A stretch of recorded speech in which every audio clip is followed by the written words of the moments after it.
All right, everybody, welcome back to Matt Money. Today we're diving into the companion animal vet market, and who better to have on the show than John Lai, CEO of Petvivo Holdings, to lead us in the discussion. They're currently trading on the Nasdaq at PETV. John has been a director and senior executive of Petvivo since March of 2014, where he now holds title of CEO. John has also led Blue Earth Resources, a public oil and gas company, which I obviously need to talk to him more about offline. John, please feel free to add anything I might have missed. I'd also like to add that your stock is up over 60% in the last 6 months. So in this environment, that's a win. So congratulations. Yeah, I think we're actually the top performing stock on Nasdaq for small cap medical device biotech for the last 90 days. So wow. Like you said, in this ugly market condition, we're pretty happy on the performance. Obviously, management feels it's undervalued because if you look at the public information of the Form 4s, we all been buying, our directors have been buying. So we're excited about where the company's going. So we're, traded on NASDAQ under the symbol PETV. There were forward-looking statements in my presentation. That's one of the requirements our attorneys make us say before we start anything. So how we're unique and different is that we created a product that was funded by NIH and DOD on the human side of the market. So we developed a protein particle matrix that mimics the cartilage and tissue. So when I joined the company, I said, before I join, I want to take this into the animal health space first, and then come back to the humans because of the regulatory requirements of the FDA, because we have the designation on the human side as a medical device. That automatically exempts us into the animal health space where we can just go into sales and marketing, not have to do these clinical studies. So that's a major advantage we have over other companies. Secondarily, because of all that funding from NIH, our scientists loved it because for like 12 years, he just got to do research and development on multiple human devices or human therapies. So we've taken it. So the first product we launched in December of 2021 was called Spryng with osteo-cushion technology. What this is it's a naturally derived product, actually, made from collagen, elastin, and heparin, which are building blocks of cartilage and tissue.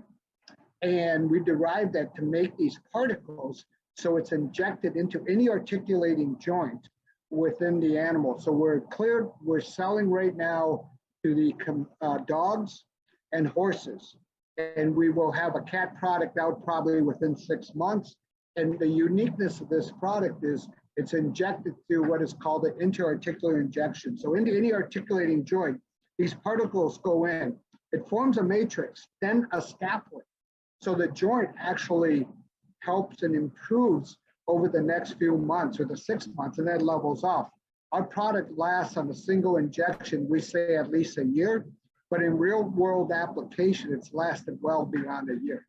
Now, one of the major advantages our product has is that once you use this product or a veterinary doctor uses it, they're able to reduce the need for pharmaceuticals, biologics, and so on. Because everyone in this space has focused on masking symptoms. Everybody's trying to make a better NSAID because that's the gold standard treatment. They give a pill. The problem with that pill is it requires the consumer to give a dog a pill once or twice a day. That's not an easy task.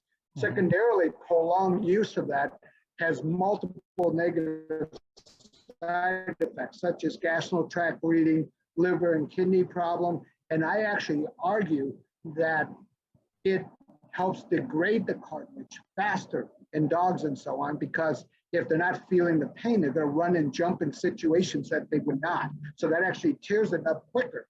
So our product goes in, it augments the existing cartilage, and think about it as you're injecting thousands of small wet sponges into the joint. So every time the dog runs or jumps, it's actually creating lubrication to the joint, which helps cool the joint, helps prevent the bone-on-bone contact that causes the pain and inflammation, and it helps augment and protect the existing cartilage.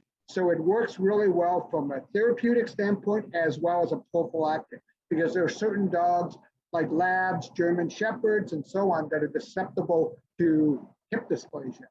And if you use radiographs and everything, you could identify early onset of it probably possibly happening. So we've seen doctors use it as a preventative situation where they inject, and it's prevented the dog or prolonged the dog before it gets osteoarthritis. So we have seen this product used beyond the osteoarthritis market, because if you look at the osteoarthritis market in itself in the United States, it's estimated to be about 4.8 billion, growing at about 5.5% a year. Very recession-proof. You know, if you think about what COVID did, it bumped home pet ownership up over 70%. Prior to that was around 67, 68%. And the demographic drivers, families or people are less and less are getting married, less and less are having children, so their pets become their children. And one of the key metrics is that draw this out is in 2012, a typical pet owner would stop treatment of their dog if it costs $1,700 or more.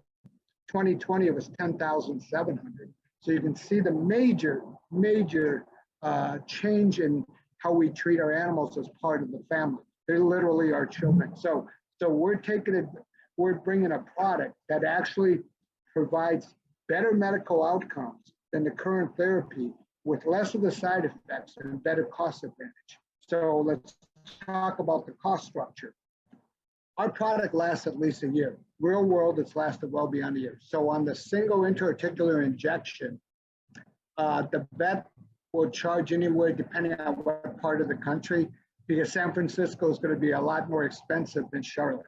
Okay, so in San Francisco, I think it's going to be about $800 per the joint on a single injection. So it comes in a syringe that's 2 ml. That usually treats about an 85-pound dog per joint. And if you look at the other therapies, they only focus on masking the symptom. Just with generic NSAIDs, it's about $400 or $500 a year, and you got all those side effects. And then if you look at joint replacement, out in San Francisco, it's $7,500. In a small town, it's probably $5,000. One of the segments of the market that I feel we can expand, because we talk about TAM, the total addressable market, I think we're one of the few companies that can actually expand the market.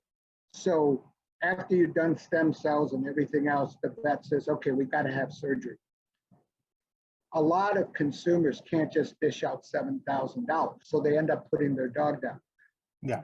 Our approach, because our product's only $600-700 and it's covered by pet insurance because it's a medical device, we can prolong the life of the dog, the quality of life of the dog, and the enjoyment of the consumer for a very small amount of margin. So that joint extension market doesn't exist today, and I feel it is absolutely north of 500 million a year, if not more.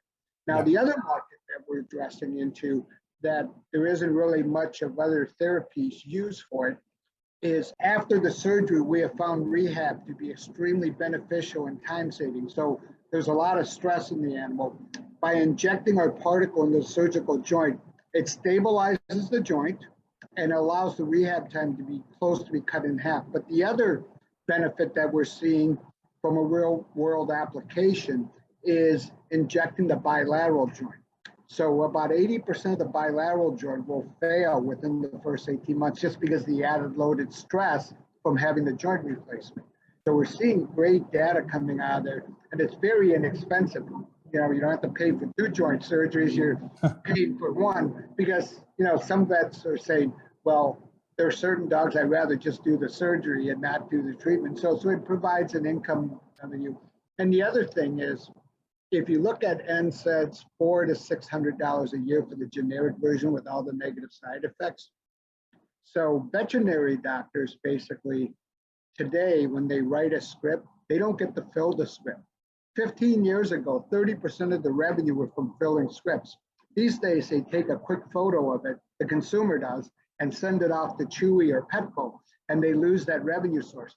Our product is, because it's FDA regulated, can be only sold to veterinary doctors and the veterinary doctor that's doing the actual injection. So he's making a little more money, plus he's providing a much better medical outcome at a lower cost than any of the other therapies. It's all the other therapies is masking symptoms, requiring multiple visits, like if you're doing steroid injections or hyaluronic acid injections, it's every 45, 60 days. That's how long it lasts. And Zoetis has their monoclonal antibody, which is a very good product, but it's pretty expensive. It's $150 to $200 a month that requires continued visit back to the veterinary doctors. But once again, that's just inhibiting the pain receptors and breaking down the inflammation on a short-term basis. Well, you answered and ran through a couple of my questions, so thank you for having that forethought. More specifically, I was going to talk about people willing to spend more on their dogs, and also people, obviously the total addressable market of the osteoarthritis market. So appreciate you touching on those. What I did want to ask after that was, you recently have entered into an exclusive distribution services agreement. So I do want to touch on that because I thought that was really exciting for you guys. Sure. So let me start a little bit about building the foundation within the company to make it a very sound progression into sales. First thing we did was built a production facility that met one of the highest human medical device standards, which was not required in the veterinary side. So we have ISO 5, 7, and 8 certification. So that facility can produce 500,000 syringes a year. That means top line revenue about 125 million, but we made the facility extremely scalable. So to double to 1 million syringes would cost me about $250,000, 120 days, and I'm there where I can produce 1 million syringes and 250 million top line. So the next thing I needed to do was to bring in the right piece of manufacturing expertise. Josh Wilhelm is an expert in biomaterials.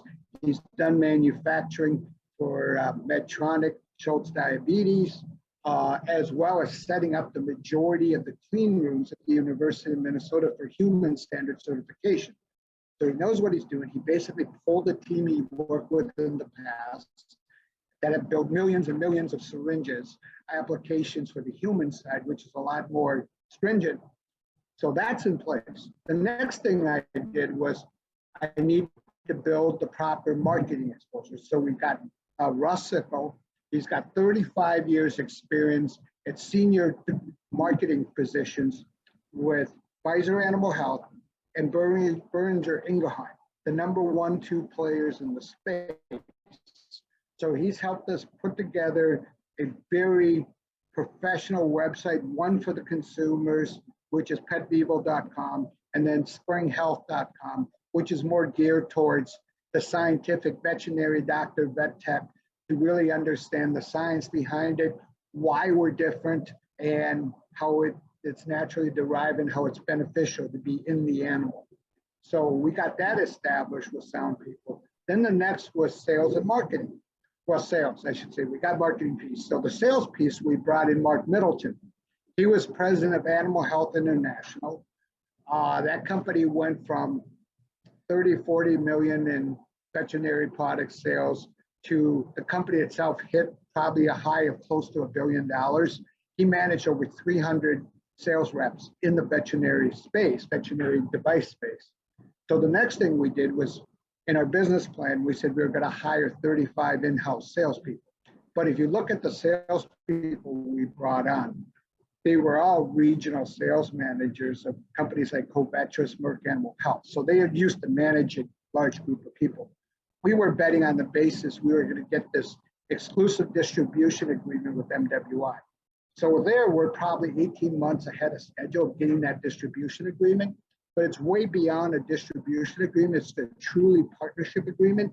So MWI is the only large distributor, and by the way, 78% of all sales to veterinary doctors are through the distributors. So MWI does about $5 billion a year just in North America. They're a wholly owned subsidiary of AmerisourceBergen, ABC ticker symbol. So they have 400 territorial sales managers and 300 in-house salespeople. So we have 4 right now. We're gonna, instead of adding 35, we're adding 5 more regional sales managers that have those 25 years of managing top-notch salespeople. So their job is to support the salespeople in the field for MWI. And we're going through the educational process. But why MWI made so much sense is they're the only one that has an educational arm that they purchased called Securos. Securos actually does a lot of the wet lab demonstrations at the major shows, conferences, showing the latest news procedures. And veterinary doctors, when they go to the lunch or the dinner, they get continuing medical education credits that fulfill their needs for certain areas. So they're going to be doing a whole series of trade show demonstration wet labs using the Spryng product and pointing out why. So if you go to Spryng Health, you'll see Dr. Tracy Turner, who's one of our advisory board members. He's been to the last 8 U.S. Olympics in the equine space. He's also, I think, the chief surgeon at the International Equestrian Association of Barcelona, Spain. He's also at the last Pan Am Games, and he was also chief of large animal surgery at the University of Minnesota. So he's been using our product for about 8 years because he was one of our key opinion leaders way back. We wanted to get product in hand. And that's what we did leading up to all this, is getting product into very high influential people. And across the board, we're going to get these endorsements rolling out to really help be catalyst to drive sales. So the Securos thing will help us educate, because veterinary doctors, when they come out of vet school, when they diagnose osteoarthritis, they start looking at what they call a multimodal approach to treating osteoarthritis for the life of the animal. Here we're telling them something totally disruptive through a single injection. You don't have to worry about HA or steroids or NSAIDs going forward. So that takes a little bit of educating that change that process. And the doctors like it because there's a major move right now to reduce the need for NSAIDs and other types of products because they have multiple side effects. So in every animal we have injected, there's been a great reduction of the need for any of the pharmaceuticals or biologics, as well as many of them eliminated the need for it. So we got all the pieces in place. Now, you know, the biggest risk, believe it or not, in most medical device biotech companies is the FDA regulatory standpoint. We already have a letter certifying on the human side that we're a device and no clinical trials are needed using these particles in the animal health side. So that's greatly reduced. So if you look at the profile, very seldom do you see a company with a market valuation of 25 million. We have slightly over 10 million shares, stock at about 250. Be in a position where it's just a function of blocking and tackling with serious salespeople. But if you look at the team among us, my chief operating officer, Randy Meyer, was the president of Taxo Medical. That came public, well, he was CEO. So that came out at about, they did a private equity round with a venture group, probably around 40 million valuation. It hit 2 billion. My CFO was the CFO of Taxo, as well as the chief operating officer. They beat 11 straight quarters of analyst estimates. So we got great team there. And if you look at our board members, Rob Castino, recent addition to our board. He was president of Mitsubishi Credit North America, CFO at Volvo International, CFO Wachovia Bank. Very solid business guy. He loves what we're doing, and that's why he joined. These people are not joining because we're paying them. They don't need the money. They see that we're going to truly change and improve the quality of life of people and animals using this product. And Leslie Coolidge, she was a senior partner at KPMG.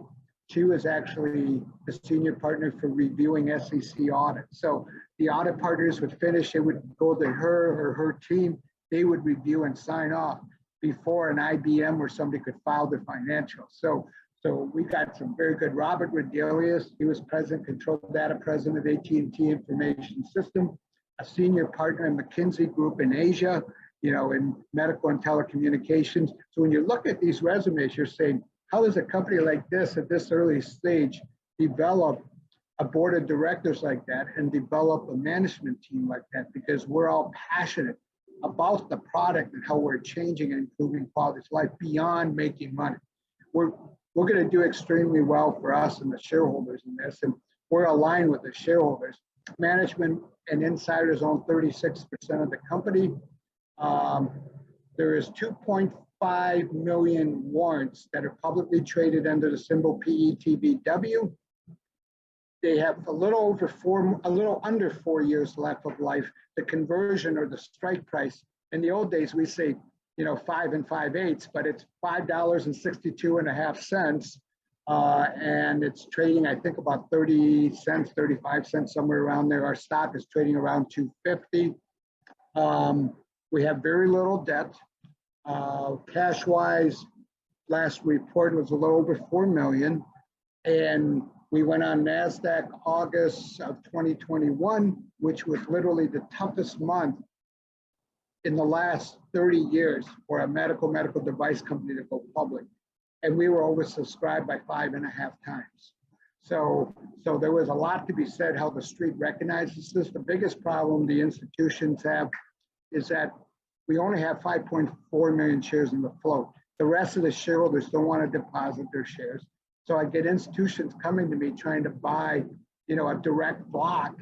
And we said from August of 2021, by the first quarter of 2023, we would need to do another capital raise, a small one around 5 million, and now get us to multiple points and multiple products. We have multiple products that are ready to come out.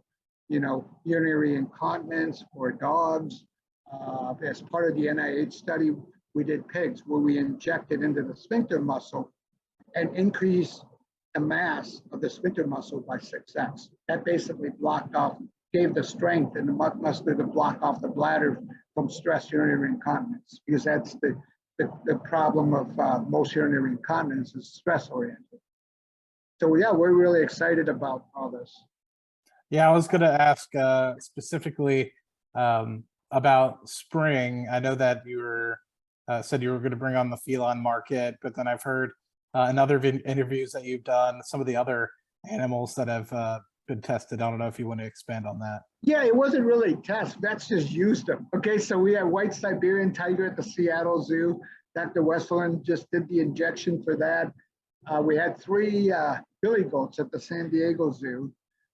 We had a manatee at the West Palm Aquarium. And we may be having a black bear or a grizzly bear getting injected. They called up and asked, "Do you have any idea what kind of volume I need?" I said, "I have no idea for a bear." Because I think the joints for the hips are pretty big. I don't know, a little bit. Call them and say, "I want to inject an elephant." I think you're taking a whole year's supply to inject the elephant.